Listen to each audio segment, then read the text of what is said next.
Welcome to the Other 99% podcast. I'm your host, Lisa Duck, a coffee-loving direct sales enthusiast who's obsessed with a good digital system. Come join me for a realistic look into the world of direct sales. We'll explore inspiring perspectives, learn about unique business tips, and celebrate success stories that often go untold. Because on the other 99%, every seller matters. Hey everyone, it is me, Lisa, and I'm back with another episode of the Other 99%. Today, I decided to talk about something that is really near and dear to me because when I was considering direct sales, I went through all the questions. When I joined my first company, I'm not saying that it was a mistake by joining the company that I joined, but I went in not knowing what to ask, what to look for, and all those things. And I know that nowadays, especially with the economy the way it is, there might be many people trying to determine if direct sales is maybe a direction in their life that they want to pursue, or, you yourself might be considering another direct sales opportunity, either to work in conjunction with the one you're with already or to replace it. And I wanted to put together this podcast episode just to help you go through a few things that I think that you need to consider when looking at another direct sales company or a sales company to determine if it is right for you. So first thing I want you to do is you need to know whether or not you're considering direct sales as a side hustle, a full-time career, and there's really a lot to consider before jumping in and making that change or jumping in for the first time. So let's start our conversation and talk about, what is direct sales? I'm sure that if you're listening to this podcast, you know what direct sales is. Either somebody has referred you to this podcast to have a listen, or you're in direct sales yourself. And we all know that direct sales is basically a business model that where we sell products or provide services from the company directly to consumers. And we do it basically through in-person demonstrations or using online platforms, right? I mean, the best thing about direct sales, it offers flexibility in our schedule. It offers potential for income. You have opportunities for personal growth. And I do have to say, if I didn't find direct sales 18 years ago, I don't think that I would be the person I am today. There was definitely a lot of personal growth that has happened for me in the last 18 years. So let's take a look at, what do you want to achieve when you start a direct sales business? Are you looking to make a part-time income? Are you looking for a full-time career? Are you just looking to get the personal development or the networking opportunities? We need to know our goals in order to find the company that best suits us. And the one thing that I will say is when you are looking at direct sales, I want you to remember this. It is not easy. There is no easy button out there. It is a business, and you need to work in order to get what you want out of it. So if you're looking to make a decent income, you need to work to make that income happen because contrary to beliefs, I mean, you see a lot of posts out there where they're just saying all you have to do is scroll social and post and all the money will roll in. Well, typically that does not happen. And if it is happening, truly it's like an anomaly. And I would really love to know how these people are getting that to come in. Sure, there's the influencer side of direct sales now. When you have like a good social selling or a social circle on social media, I should say, and you have those people watching your demos and stuff, but those people are putting a lot of work into their social presence in order to get that return from their business. So just think of it that way. Yes, when it comes to posting on social media, there's a lot more that's involved than just like copy paste post. That typically doesn't bring in in your income. So, sorry I went off on that little tangent, but I honestly feel like you really need to know this in order to make an informed decision because there are some really icky, for lack of a better word, icky sales tactics out there that I see other direct sellers posting. And I just want you to be clear that, it does take some work. So now let's dive into what I did when I transferred from my first company to my current company, Epicure. I researched as much as I could. I already knew that I loved the business model. I loved sharing the products with people. What I didn't love about that company that I was first with was the inventory talk when you first joined. So, I mean, I knew that there were some things that I wanted to do.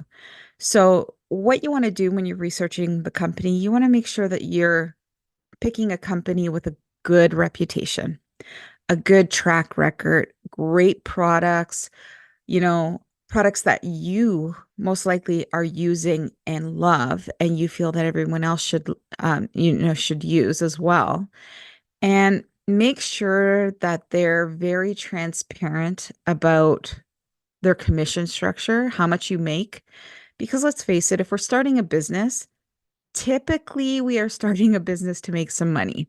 So we don't want to have an MBA to understand the comp plan because I know for a fact that there are many comp plans out there that are very, very hard to interpret, but you're looking for something that is easy for you to understand. Okay. So let's talk about the products. Let's go back and talk about the products and the services. Are these products that the company that you're looking at, are they in high demand? Are they quality products? Do they align with your interests? Could you see yourself representing that company? Could you see yourself holding your head high as you walk into a room full of people that you have shared your products with? If the answer is yes, then most likely that company is something that you want to consider goes along with your values and you know that you're passionate about the product. Now, I always say that if I wasn't in direct sales or if I wasn't with my current company, I would be making somebody else really rich because I use my product every day, my home. So I use it probably, breakfast, lunch, and dinner in some way or another. There's one, whether it's a cookware item or a seasoning, but I am using it in my day-to-day life.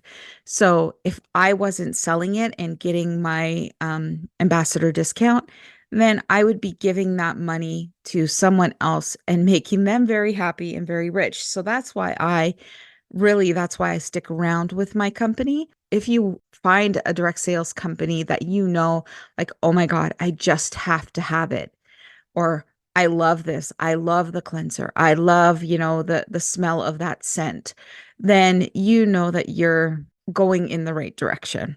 Okay.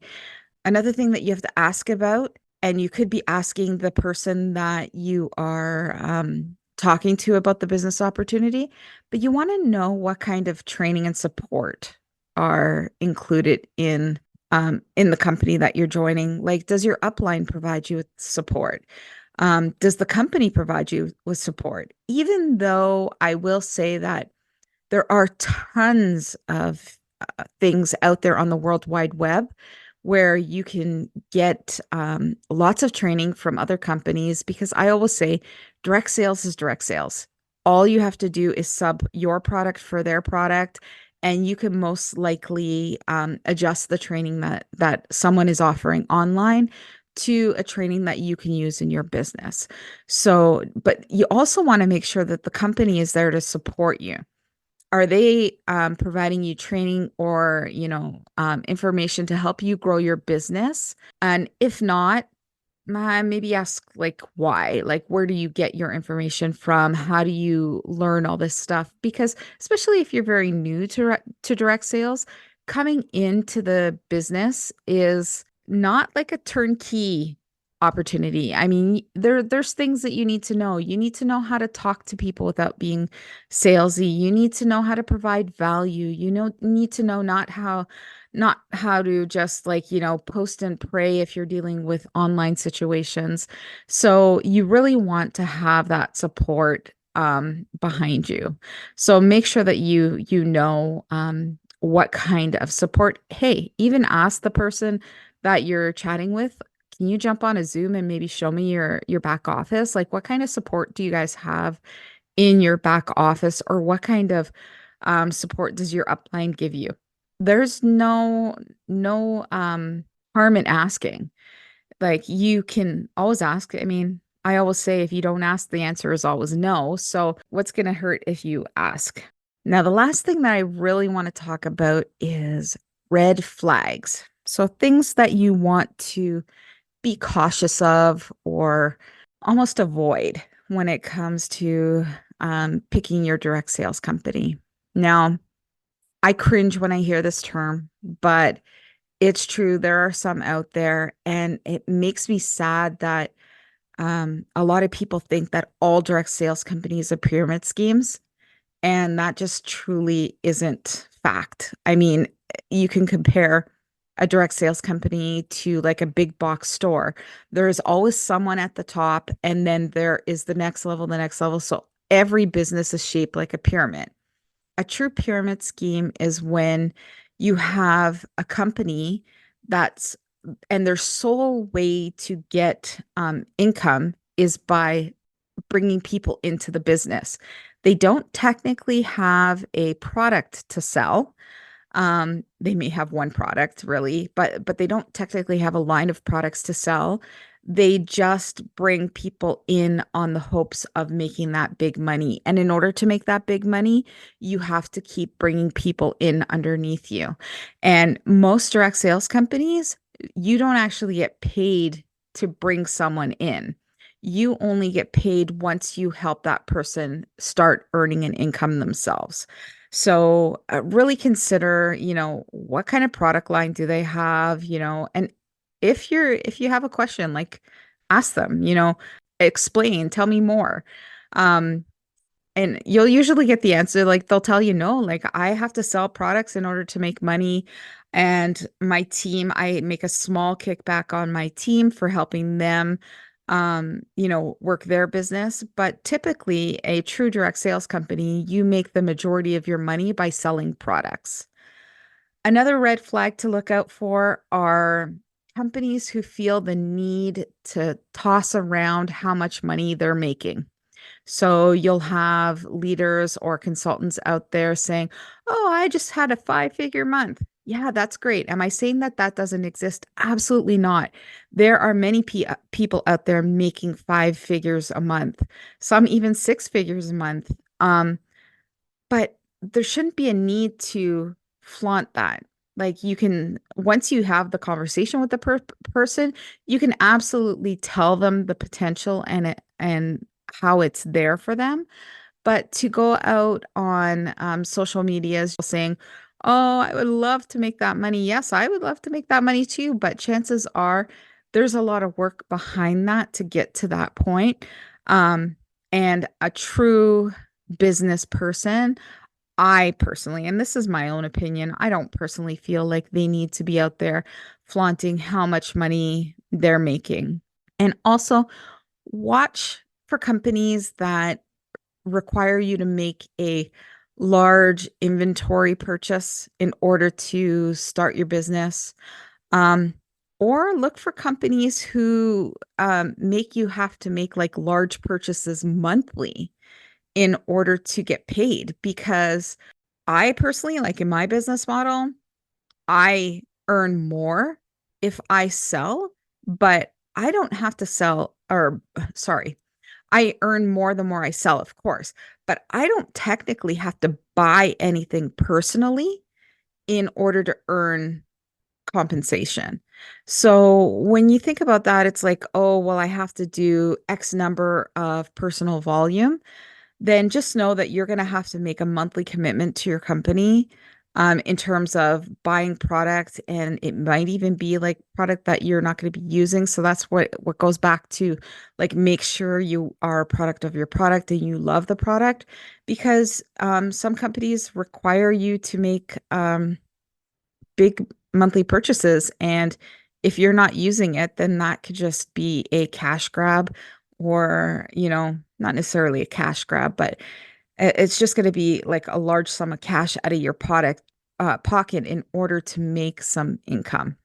So finally, when you're making the decision, make sure you evaluate all the information and trust your instinct. Even survey a few of your friends and family. Don't say, "Hey, I'm thinking of starting a business." Just ask them truly, like, "What do you think of this product? Like, is this something that you would ever consider purchasing?" Because you don't want to go into, "Oh, I'm starting a business," because they might go, "Oh, well, don't do it," right? You don't want someone else's opinion hindering you from doing what you want to do. You just want to sort of get the feel of if the products that you're looking at representing is something that your circle will already love, right? And then just take your time. Take your time to make the choice. Talk to a few different people, research online. I mean, I've even gone as far as going and looking at the Better Business Bureau. I don't know if that's in Canada and the US, but like that's what we call it up here, the Better Business Bureau on Google. And I search companies, and it's surprising it's surprising what you see when it comes to some companies out there. And it's scary. So just make sure that you cover all your bases and that you don't jump in just truly on the promise of making money, because chances are if you're being romanced with the idea of, oh, there's big money to be made. Yes, I agree. There is big money to be made, but typically somebody starting out isn't going to jump right into that big money. And really, you want to have the support of the person that is sponsoring you and their upline. So don't be afraid to ask your sponsor if you can have a three-way conversation with them and their upline. It's a good way to get to know the support structure that you're going into. All right, everyone. So I hope that this information has been helpful, whether you're considering direct sales for the first time, or whether you are considering adding another business or replacing your current business. It's always some things to consider. And don't, please, please, please don't let don't look at things through rose-colored glasses. Like, look at things realistically. Chances are, if you're not successful in one company, I'm going to say this, but don't be offended if this is you. But if you're not successful in one company, chances are you're not going to be successful in another company unless you change the way you are doing things. But if you go into that company with the same old routines and things like that, you're not going to see any more success. It doesn't matter what company you're in, because in order to see success, you need to put the work behind it. So I hope you enjoyed this episode, and please join me on the next episode of The Other 99%. Until next time, take care, everyone. Hey, thanks so much for taking the time to listen to the podcast. I hope you enjoyed this episode. If you would take a minute to rate and review the podcast, I would absolutely love it. And if you know someone who really needs to hear this podcast, please feel free to share it with them. More listeners, the better. And if you know someone who would like to be a guest on the podcast, or you yourself would like to be a guest, be sure to check the link in the show notes or visit lisaduck.com and click Be a Guest. We'll talk to you soon.